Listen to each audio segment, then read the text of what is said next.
존귀하신 하나님, 이 한 주간 하나님의 은혜로 살아왔음을 고백합니다.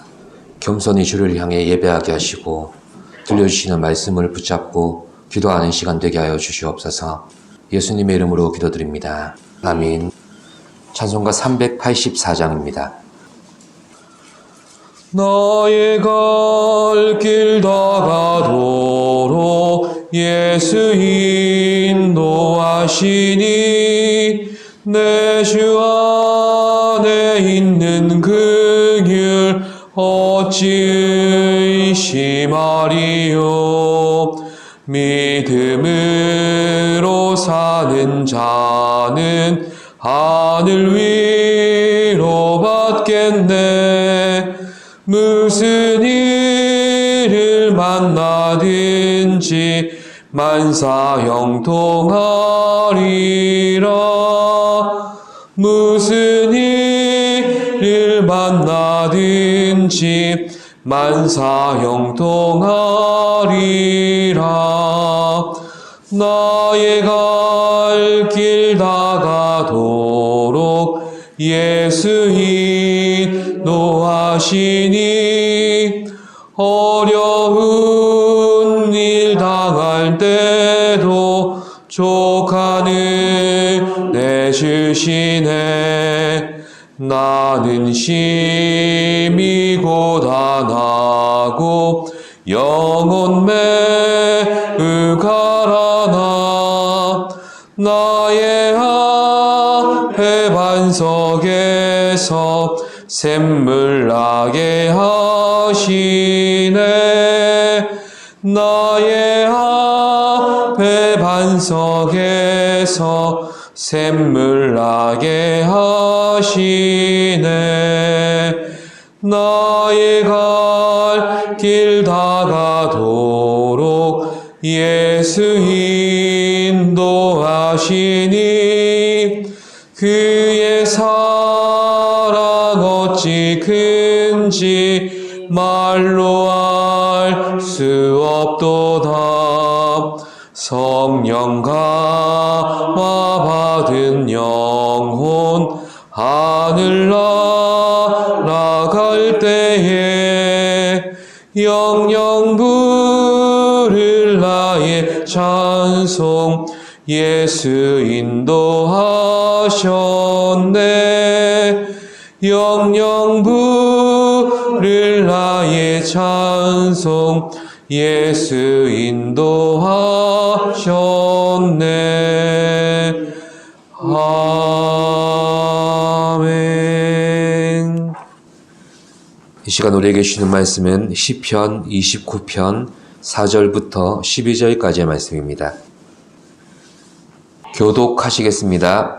여호와의 소리가 힘 있으며 여호와의 소리가 위엄차도다.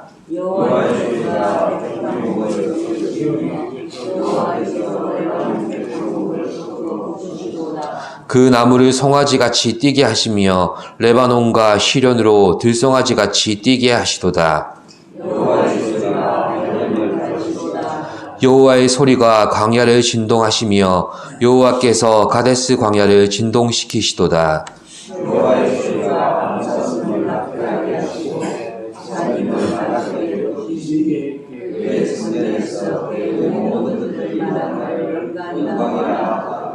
여호와께서 홍수 때에 좌정하셨으며 여호와께서 영원하도록 왕으로 좌정하시도다. 여호와께서 자기 백성에게 힘을 주시며 여호와께서 자기 백성에게 평강의 복을 주시리로다. 아멘. 시편 29편에서 기자는 무시무시한 폭풍 가운데 여호와의 권능이 나타난 것을 목격하게 되었습니다. 가뭄이라는 국가적인 위기 상황에서 시인이 목격했던 폭풍우는 응답하시는 여호와의 소리를 들려주는 도구가 되었습니다. 그러나 이어지는 시인의 찬송에 따르면 이 폭풍우가 모든 만물을 주권적으로 통치하시는 여호와의 영광을 선포하는 소리로 울려 퍼지기도 합니다. 이처럼 시인은 구원하기도 하시며 심판하기도 하시는 하나님의 존재를 폭풍우 가운데 울려 퍼지는 여호와의 소리를 통해서 인식하고 있습니다. 그리고 그렇게 인식한 하나님은 4절 말씀처럼 언제나 힘과 위엄이 넘치는 하나님이셨다고 고백합니다. 시인의 눈앞에 천하를 집어삼킬 듯이 밀려드는 폭풍우의 위력도 가공할 만한 것이지만 이 폭풍우를 말씀으로 일으키시고 잠재우시는 하나님의 주권과 위엄이 선포되고 있는 것입니다. 하나님의 능력은 말씀으로 이 모든 세계를 창조하셨을 뿐만 아니라 그 세계를 운행하시고 유지하심으로 그 탁월하신 능력을 스스로 증명하고 계십니다. 이 하나님의 능력은 하나님의 본체이시며 독생하신 아들 예수 그리스도를 통해서 신약에서도 동일하게 증거된 바가 있습니다. 예수께서는 잠잠하라 고요하라는 말씀으로 폭풍우를 잠잠케 하셨습니다. 물로 포도주를 만드셨고 십자가에서 운명하실 때조차 땅을 진동케 하셨습니다. 그리고 이를 목격한 사람들로 하여금 하나님의 아들이심을 고백케 하셨습니다. 그분은 진실로 하늘과 땅의 주가 되시며 만물 위에 계셔서 만물을 충만케 하시는 하나님이신 것입니다. 에베소서 기자의 고백처럼 만물을 그의 발 아래에 복종하게 하시고 만물 위에 교회의 머리가 되셨습니다. 그러므로 주께 속한 우리는 그렇게 우리 가운데 임하시는 주님의 권능과 평강을 인정하며 찬송하는 자가 되어야만 합니다. 오늘 시편 29편은 하나님을 향한 시인의 간구나 요청이 전혀 등장하지 않습니다. 오로지 하나님께서 행하신 일들에 대한 찬양과 자기 백성을 향해 힘과 평강을 주시는 하나님을 선포할 뿐입니다. 하나님은 창조주의 주권으로 지으신 세계를 유지하시며 또한 그 세계를 파괴하심으로 당신의 위엄을 드러내십니다. 시인과 같이 오늘의 우리는 이렇게 피조세계를 다스리시는 하나님의 권능을 인식함으로써 이 모든 세계 위에 계신 하나님의 보좌를 바라보게 됩니다. 그의 다스리심과 임재 안에서 이 큰 일을 행하신 하나님을 찬송하며 영광을 돌려드리는 것이 우리의 마땅한 본분임을 잊지 말라고 시인은 교훈하고 있는 것입니다. 이어지는 5절에서 여호와의 소리는 레바논의 백향목을 꺾으신다고 합니다. 하나님께서는 레바논 지역의 자랑을 꺾으시는 것입니다. 폭풍우를 몰아오셔서 그것을 제압하시고 부러뜨리시고 뿌리채 뽑아내기도 하십니다. 특히 이 백향목은 성전의 재료이기도 합니다. 그만큼 귀하고 신성한 나무로 취급받던 나무가 바로 백향목입니다. 그런데 이처럼 영원하기를 소망하면서 그 레바논의 백향목으로 세운 성전의 기둥이 솔로몬 시대로부터 불과 400년도 지나지 않아 바벨론에 의해 파괴됩니다. 하나님의 영광과 임재가 사라졌는데도 사람의 자랑으로, 이스라엘의 자랑으로 남은 성전이 과연 하나님께 무슨 의미가 있겠습니까? 하나님은 성전의 주인으로서 이 성전을 무너뜨리신 것입니다. 6절에서 시인은 여호와의 소리가 그 나무를 송아지같이 뛰게 하시고 레바논과 시론으로 들송아지같이 뛰게 하신다고 표현합니다. 이 표현은 실제적인 묘사가 아니라 시인의 감성에 의해서 만들어진 시적인 이미지입니다. 레바논 산맥은 레바논의 동쪽 국경으로부터 이스라엘 북쪽의 경계 지점까지 어우르는 산맥을 말합니다. 그 최고봉이 우리가 잘 아는 헤르몬산입니다. 6절의 레바논이 바로 백향목의 원산지가 되는 이 산맥을 말하는 것이고 시론이 바로 이 산맥에서 가장 높은 헤르몬산을 말하는 것입니다. 그러니 시인의 표현처럼 이 높은 산과 산맥들이 송아지처럼 제멋대로 널뛰기를 하는 이유가 과연 무엇이겠습니까? 이처럼 견고함의 상징인 레바논과 시론의 거대한 산맥이 사실은 여호와께서 보시기에 이스라엘의 교만함의 상징처럼 여겨졌다는 것입니다. 결국 여호와의 소리가 울려 퍼질 때 이 높고 견고한 두 산맥이 마치 송아지처럼 날뛰게 만들어서 세상의 어떤 견고함도 여호와의 임재와 능력 앞에서는 요동할 수밖에 없다는 것을 보여주시는 것입니다. 그래서 이어지는 7절에서 8절 말씀은 이런 인간의 교만과 자랑을 향한 하나님의 심판의 소리가 울려 퍼지는 것입니다. 7절, 8절 말씀을 함께 보시겠습니다.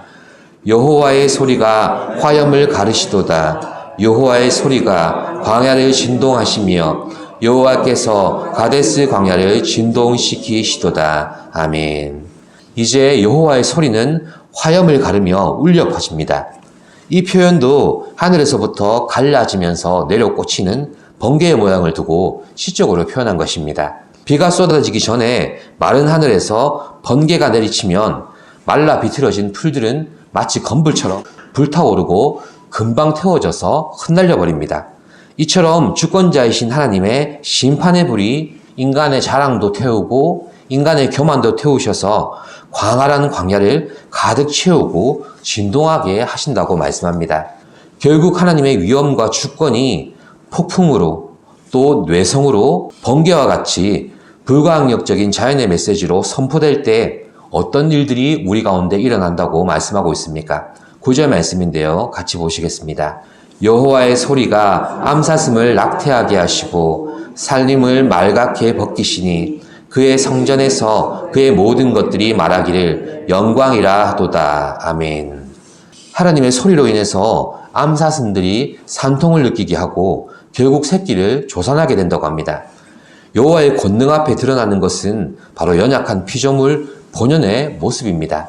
살림이 말갛게 벌겨진다는 것은 여호와의 소리로 인해서 황폐하게 될 세상과 그로 인해 겪게 될 수치를 상징합니다. 모든 세상은 여호와의 소리로 인해서 심판과 두려움과 수치를 겪게 될 것이지만 그의 성전에 있는 모든 것들은 이것을 보면서 하나님의 영광이다. 하나님의 영광이 나타났다. 이렇게 찬송할 것이라고 시인은 고백합니다.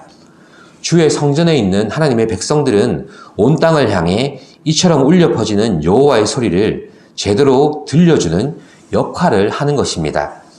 하나님께서 만드셨습니다. 하나님께서 지으셨습니다.